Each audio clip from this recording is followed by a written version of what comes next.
Hey my beautiful YouTube families. तो कैसे हो आप सब लोग। आई होप कि आप सब लोग ठीक होंगे एंड बढ़िया होंगे। फ़र्स्ट ऑफ़ ऑल आप लोगों का वेलकम है मेरे यूट्यूब चैनल पे। एंड चैनल अभी न्यू है तो आप लोगों के प्यार और मोटिवेशन की तो बहुत ज़्यादा नीड है। तो प्लीज़ अगर वीडियो अच्छी लगती है तो वीडियो को लाइक एंड चैनल को सब्सक्राइब करना मत भूलना। ओके देन स्टोरी स्टार्ट करते हैं। लास्ट एपिसोड में हमने ये देखा था कि जो हमारी नैना होती है वो अपनी और जिया के इंटर्न के लिए तारा से बात करने के लिए उसके पास आई थी। रूम में आकर वो देखती है कि तारा अभी शावर लेके वॉशरूम से बाहर आई थी और उसने अभी सिर्फ बाथरोब पहना हुआ था। नैना एक टक बस तारा की तरफ देख रही थी और अब इसके आगे जो हमारी तारा होती है वो देखने में काफ़ी ज़्यादा कह सकते हैं हॉट एंड सेक्सी थी। तारा धीरे धीरे नैना के करीब आती है। नैना अभी भी एक टक बस तारा को घूरी जा रही थी। तारा नैना के पास आई और उसके सामने चुटकी बजाकर बोली, क्या तुम्हें मुझसे कोई काम था? मुझे तो लगा था तुम आज आने वाली नहीं हो, तो मुझे ही तुम्हें बुलाने जाना पड़ेगा। तो जो नैना होती है वो कहती है, नहीं मुझे आपसे कुछ बात करनी थी। तारा कहती है, हाँ कहो, मैं सुन रही हूँ। नैना तारा की आंखों में देख रही थी और तारा भी नैना की फेस की तरफ देख रही थी। कुछ देर तक नैना तारा को ऐसे ही देख रही थी। तभी तारा कहती है, हाँ तुम मुझसे कुछ कहने वाली थी, कुछ बताने वाली थी, बताओ क्या बात करनी है तुम्हें। तो जो नैना होती है वो कहती है, मुझे और जिया हम दोनों को आपकी कंपनी में इंटर्न करनी थी। तो जो तारा होती है वो कहती है, इसमें तुम्हें मुझे बताने की क्या ज़रूरत है, इसमें बताने वाली क्या बात है, तुम अप्लाई कर दो, फिर इंटरव्यू के लिए कॉल आएगा तो इंटरव्यू दे देना। तो तारा को नैना अपने ऊपर से हटाकर साइड में बैठ गई और उसे घूरते हुए बोली, तो क्या हमें आपकी कंपनी में अब इंटरव्यू देना पड़ेगा? हम क्यों दें इंटरव्यू? तारा स्ट्रिक्ट होकर बोली, क्यों? मेरी कंपनी में हम ऐसे ही किसी को नहीं रखते। तो क्या हो गया, तुम हमारी फैमिली से हो तो उस कंपनी में न जाने कितने स्टूडेंट्स अप्लाई करते हैं, और अगर मैंने तुम्हें वहाँ किसी स्ट्रगल के बिना जॉब दे दी तो तुम दोनों को कुछ खास सीखने को नहीं मिलेगा और ना तुम कुछ सीख पाओगे और उन स्टूडेंट्स के साथ भी गलत होगा। नैना बोली, इसका मतलब आप अपनी कंपनी के अंदर हमारी कोई हेल्प नहीं करने वाले? तो जो तारा होती है वो सीरियस फेस बनाकर बोलती है, बिल्कुल भी नहीं, मैं कंपनी की बॉस हूँ और तुम दोनों उस कंपनी में इंटर्नशिप के लिए आए हो। इसमें हमारा सिर्फ बॉस और एम्प्लॉय का ही रिलेशन होगा, इससे ज़्यादा कुछ नहीं। तुम मुझसे किसी तरह की कोई हेल्प की उम्मीद मत रखना। तारा की ये बात सुनने के बाद नैना ने अपना छोटू सा फेस बना लिया।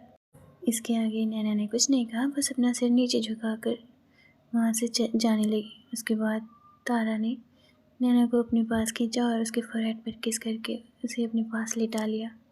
फिर थोड़ी देर बाद तारा नैना से बोली, अगर तुम लोग अभी कंपटीशन फेस नहीं करोगे तो आगे कैसे बढ़ोगे? तुम्हें कुछ सीखने को नहीं मिलेगा। नैना बोली, पर आप हेल्प भी तो कर सकती हो ना? तारा बोली, हाँ मैं हेल्प करूँगी, मैंने मना थोड़ी ना किया मैं हेल्प नहीं करूँगी, लेकिन सिर्फ घर आने पर। मैं तुम्हें जो भी है समझाना होगा वो सारी चीज़ें मैं तुम्हें समझा दूँगी, और इससे ज़्यादा मैं तुम्हें ऑफ़िस में कोई हेल्प नहीं करूँगी। नैना बोली, ऐसा क्यों? तारा बोली, क्योंकि मैं वहाँ एक बॉस हूँ, और भला कौन सी बॉस अपने एम्प्लॉयज़ की इतनी ज़्यादा हेल्प करती है? नैना बोली, आप ना सच में बहुत अकड़ू हो, रूड कहीं की। तारा बोली, जो समझना है समझो, अब तुम्हें मेरे साथ ही रहना है, इसलिए इतना मत सोचो और चुपचाप से सो जाओ। ये बोलकर तारा नैना को अपने पास लिटाकर उसके सिर को सहलाने लगी और कुछ देर में दोनों सो गए। मॉर्निंग का टाइम था। नैना को जब तारा अपने इतने पास देखती है तो उसके फेस पे एक छोटी सी स्माइल आती है। वो उठती है, फ्रेश होने चली जाती है। थोड़ी देर बाद नैना जिया को सारी बातें बता देती है जो उन दोनों के बीच हुई। तो जिया बोली, मुझे लगा ही था कि दी कुछ ऐसा ही कहेंगी। जिया थोड़ा रुक कर और आगे बोली, तो फिर बता क्या करना है? अप्लाई करते हैं, और वैसे भी मेरा चांस तो है कि सिलेक्ट होना है, क्योंकि मुझे ऑफ़िस में सबको बताना है कि मैं तारा की बहन हूँ, पर मुझे तुझ पर डाउट है। नैना गुस्से में बोली, चुप रह यार, मैं अपने दम पर सिलेक्ट होकर दिखाऊंगी तो देखना, मुझे कोई सिलेक्शन के लिए नहीं रोक सकता। तो जिया मजाक उड़ाते हुए नैना का बोली, अच्छा तो ये बताओ तुम कैसे सिलेक्ट होगी वहाँ इंटरव्यू में? वो लोग तुमसे क्वेश्चंस करेंगे, ना कि तुम्हें खेलने के बारे में पूछेंगे, ना स्पोर्ट्स के बारे में कोई क्वेश्चनिंग नहीं होगी। नैना बोली, अगर उन्होंने मुझे सिलेक्ट नहीं किया ना तो मैं सच में मैं तारा का सिर फोड़ दूँगी। आफ्टर ऑल मैं उनकी लेडी बॉस हूँ ना। जिया बोली मुस्कुराकर, कौन सी लेडी बॉस और कहाँ की लेडी बॉस जिसके बारे में अभी उन लोगों को कुछ पता ही नहीं है? नैना बोली, जिया तो चुप हो जा और ज़्यादा उछल मत, क्योंकि मैंने उनसे बात की थी तो उन्होंने बोला कि वो हमारी ऑफ़िस में कोई भी हेल्प नहीं करेंगी, हमें ऑफ़िस में कोई भी स्पेशल ट्रीटमेंट नहीं मिलने वाला। थोड़ी देर बाद वो दोनों अपने कॉलेज के लिए निकल गई और दोनों ही क्लासेस अटेंड करने लगी। उसके बाद वो दोनों कैंटीन में चली गई। कैंटीन में उन्होंने देखा कि एक टेबल के पास बहुत ही ज़्यादा भीड़ जमा थी और वहाँ ज़्यादातर लड़कियाँ ही खड़ी थीं। जिया ने एक लड़की को पकड़कर उससे पूछा, ये यहाँ पर इतनी भीड़ क्यों है? वो लड़की बोली, तुम्हें नहीं पता हमारे कॉलेज में रॉकस्टार आए हैं जिसने हमारे कॉलेज में एडमिशन लिया है। ये बोलकर वो लड़की भी उस तरफ चली गई। उस लड़की की बात सुनकर नैना जिया से बोली, रॉकस्टार आहाना मेहरा, ये कौन है? जिया बोली, अभी कुछ ही समय पहले ही वो फेमस हुई थी, लड़कियों को बहुत अच्छी लगती है और लड़कों में भी बहुत ज़्यादा वो पॉपुलर है, इसलिए वो लड़कियों के बीच ज़्यादा फेमस है। नैना बोली, चल फिर हम भी चल कर देखते हैं। जिया बोली, तू क्या करेगी उसे देख कर, तू तो पहले से ही मैरिड है ना, और रही बात लड़कों की तो वो तो उसे बहुत ज़्यादा पसंद करते हैं, ये तू बार बार क्यों भूल जाती है कि तू मैरिड है? नैना फिर चिढ़कर बोली, शट अप, मैं तो बस ऐसे ही देखना चाहती थी। जिया बोली, अरे यार तू रहने दे, कहीं उसने तुझे देख लिया और फिर उसका भी दिल टूट गया तो? और अगर उस लड़की का भी दिल तेरी वजह से टूटेगा तो इन सारी बेचारी लड़कियों का क्या होगा? इनका भी तो दिल टूट जाएगा ना। और जब उसे पता चलेगा कि तू मैरिड है तो उस बेचारी के दिल को और भी ज़्यादा ठेस पहुँचेगी। नैना जिया को घूर कर देखते हुए बोली, यार तू पागल है, तुझे ऐसा हमेशा क्यों लगता है कि जो भी होता है या किसी का भी दिल टूटता है तो वो मेरी वजह से होता है? तो जिया कहती है, मैं इसलिए ऐसा बोल रही हूँ और मुझे इसलिए ऐसा लगता है क्योंकि जिसके पीछे तारा सिंह पागल है उसे किसी और को प्यार कैसे नहीं होगा और कैसे नहीं हो सकता? जिया की बात सुनकर नैना बोली, तू अपनी बहन की साइड ज़्यादा लेती है और उन्हीं की तारीफ़ करती है। तो जिया बोली, क्योंकि हाँ वो तारीफ़ के काबिल है। अपनी बातें ये लोग कंटिन्यू रखते हैं और बातें करते करते जिया और नैना एक टेबल पर जाकर बैठ जाते हैं। इन दोनों ने अहाना की तरफ बिल्कुल भी ध्यान नहीं दिया। तभी अहाना की नज़र इन दोनों की तरफ आई। वो टेबल पर गई और वो सिर्फ जिया को ही देख रही थी। फिर अहाना ने वहाँ खड़े कुछ लड़के लड़कियों की तरफ देखकर कहा, हे गर्ल्स, अब तो मैं यहीं पढ़ने वाली हूँ, तो तुम सब जब चाहो मुझसे मिल सकती हो, इसलिए अब तुम सब जाओ और अपनी क्लास अटेंड करो। ये सुनकर सारी लड़कियाँ और लड़के वहाँ से चले गए। एक लड़के ने जाते जाते उससे पूछा, आप फिर से हमें यहीं मिलेंगे क्या? आहाना बोली, हाँ बिल्कुल, मैं तुम्हें यहीं मिलूँगी। जैसे ही सारे लोग वहाँ से चले गए, आहाना उठकर सीधा जिया के टेबल के पास आ गई और जिया के साथ वाली चेयर पर बैठ गई और बोली, हाय, आई एम आहाना मेहरा, नाम तो सुना ही होगा।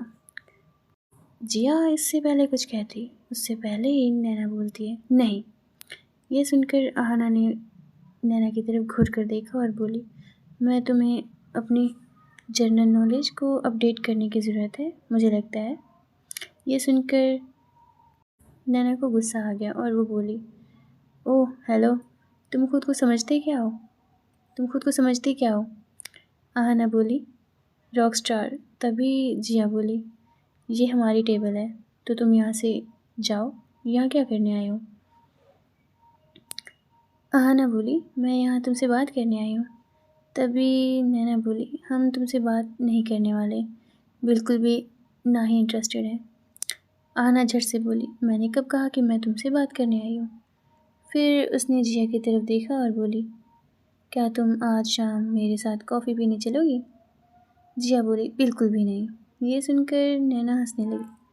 आहाना नैना की तरफ देखकर बोली, आपने ये कोलगेट वाले दांत दिखाना बंद करो। नैना बोली, तुम इस तरह से बात नहीं कर सकते मुझसे।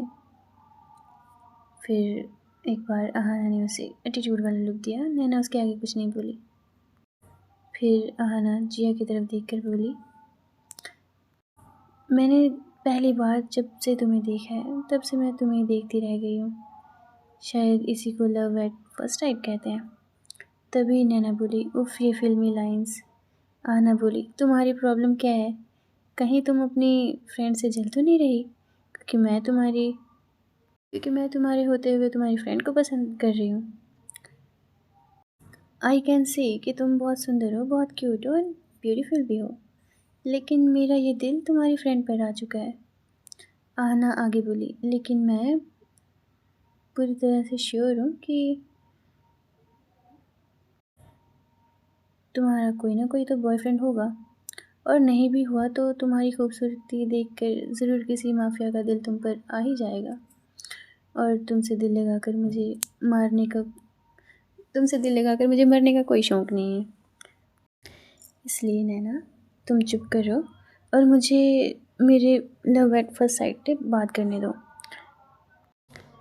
आहाना के मुंह से ये सारी बातें सुनकर नैना को बहुत हंसी आ रही थी। वो हंसते हुए बोली, यू आर राइट। इसने जिससे भी दिल लगाया है, मैं एट लास्ट कह सकती हूँ उसका दिल टूटा ही है। ये सुनकर नैना बोली, जिया तुम चुप करो, और तू मुझे ये बता कि तू इसकी बकवास सुन क्यों रही है? जिया बोली, मैं तुम दोनों की बहस एंजॉय कर रही हूँ बस। तभी जो आहाना होती है वो कहती है, जिया तुम इसे इग्नोर करो। नैना ने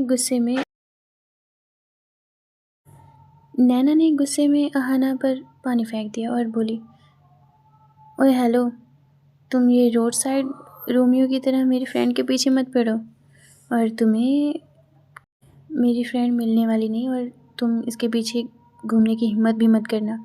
आहाना बोली, तुम्हारी हिम्मत कैसे हुई मेरे ऊपर पानी फेंकने की? ये बोलकर आहाना ने नैना पर जूस फेंक दिया और अपनी बात को आगे बढ़ाते हुए बोली, रही बात जिया की, तो ये मेरी होने वाली गर्लफ्रेंड है। मैं इसे किसी भी नाम से बुलाऊं और इसके आगे पीछे घूमूं, इससे तुम्हें कोई मतलब नहीं होना चाहिए। आहाना की ऐसी बात सुनकर जिया उसे घूरने लगी, पर आहाना को कोई फ़र्क नहीं पड़ रहा था। वो तो बस नैना से लड़ने में लगी हुई थी, और दोनों एक दूसरे पर एक एक करके सारी खाने पीने वाली चीज़ें फेंक रहे थे। तभी नैना की नज़र एक टेबल पर गई जहाँ पर केक रखा था। उसने वहाँ जाकर केक का वो पीस उठा लिया और आहाना पर फेंक दिया। वो सीधा जाकर उसके फेस पर लगा। ये देखकर सभी स्टूडेंट्स हंसने लगे। जिया तो बस खुद को लड़ाई से दूर रखने की कोशिश कर रही थी। वो एक टेबल के पीछे जाकर छिप गई। आहाना ने भी जाकर उस पर एक केक का पीस लिया और नैना पर फेंक दिया। नैना के फेस पर भी केक लग चुका था। उसके बाद क्या था, दोनों एक दूसरे पर भाग भाग कर केक फेंक रहे थे। तभी वहाँ मेहर और वानी भी आ गए, और कैंटीन का ये हाल देखकर दोनों हैरान होकर इधर उधर देखने लगे। फिर उन दोनों की नज़र नैना और आहाना पर गई, जो बच्चों की तरह लड़े जा रहे थे। मेहर और वानी दोनों उन दोनों के पास गए, दोनों को पकड़ लिया। तभी नैना बोली वानी से, दी मुझे छोड़िए, मुझे इस बंदरिया को सबक सिखाने दीजिए। आज मैं इसे छोड़ूंगी नहीं, आज मैं इसकी नाक काट के रहूँगी। तभी आहाना बोली, छोड़ो मुझे, आज तो मैं इस चुड़ैल की चोटी